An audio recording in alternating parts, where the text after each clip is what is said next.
Alright, what's going on YouTube? My name is Paul and I'm back here with another video. The last video was about why I want to make this page about financial literacy, and this video is just going to go over two things that I think are imperative for average households, average people to know about. I have conversations with people all the time about financial literacy because I'm a nerd. I'll be in the Macy's, in the supermarket, talking to a stranger or talking to somebody who went from my old high school, just different people, and I'll be talking about financial literacy. But it's just so important to me, and I come across some people and I might tell them something that I think is just basic, and they'll look at me like I'm speaking Spanish. And it's sad because that's the case for the average person. And some people know what they should be doing, but they don't really have the discipline, or they're just like, whatever, because they're not really thinking about the next generation, right? But 63% of Americans live paycheck to paycheck. And that tells me that there's a problem with financial literacy in America. More specifically, just knowing what budgeting and assets and liabilities are. So first off, just the definition of assets and liabilities. A liability is your mortgage, your car loan, your girlfriend. No, I'm just kidding about the girlfriend, but the right one is an asset, remember that. But liabilities take money out of your pocket. Assets, on the other hand, put money into your pocket. So first off, and I said this in my last video, but I want to say it again, you are your biggest asset. So your mind, your health, you know, even investing in your education, right? That builds you up, and you're just like a car, right? A car that needs fuel. You need to fuel your body so that you could run better, so that you could do things more effectively, more efficiently. You're your biggest asset, but other assets include stocks, bonds, real estate. These things put money into your pocket over time. Now that you know what assets and liabilities are, you're probably telling yourself, I need to go get some assets, right?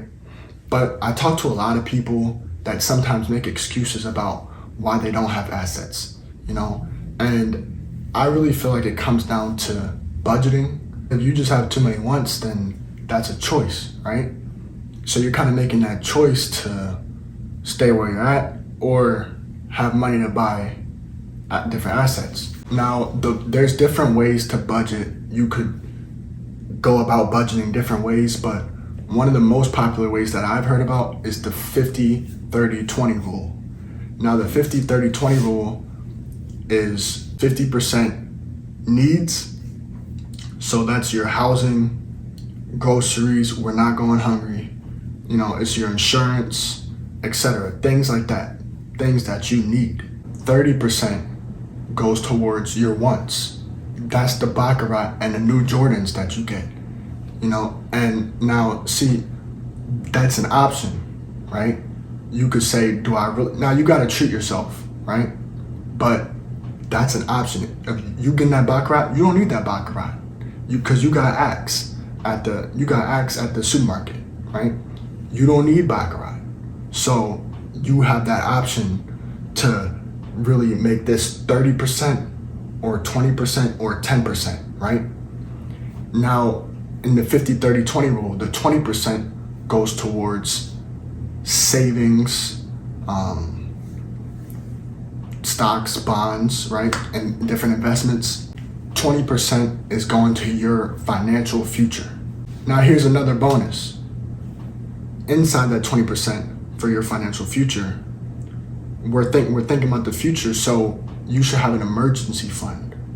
An emergency fund is for when there's a zombie apocalypse and you need food for your family, you need your health covered for the next 6 months, right? So whatever you need for the next 6 months, right? If you guys run into some trouble, that's what your emergency fund is there for.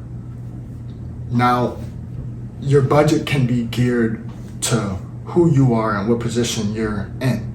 If you're living with your mom, you may not want to do a 50-30-20 rule.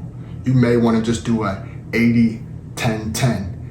80 on your financial future, 10% on your wants, 10% on your needs. But with this video, I just wanted to kind of go over that basic information.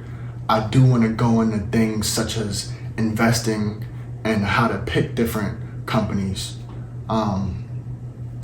as well as different credit cards, how to even leverage your credit. I'm still learning about all these things because I'm 19 years old. There's still way more I can learn. But I know some basic stuff, and I kind of want to share what I learn as I learn it, right? As I go through life and really master this stuff, right? I'm sure I'll know way more about credit as I go down the line. But I do have a basic understanding of credit right now, just for an example. This video is for the average person that should know a lot about financial literacy, but they don't. And it's not always your fault, because sometimes, you just grew up in situations where you guys didn't have these talks at the dinner table or on the golf course. Different states are requiring high schools to do their part, and I just want to do my part. And I'll just end it on this note. I was talking to somebody recently, and I was just telling him, you don't have to be the CEO of Target or an investment banker on Wall Street to be successful, right?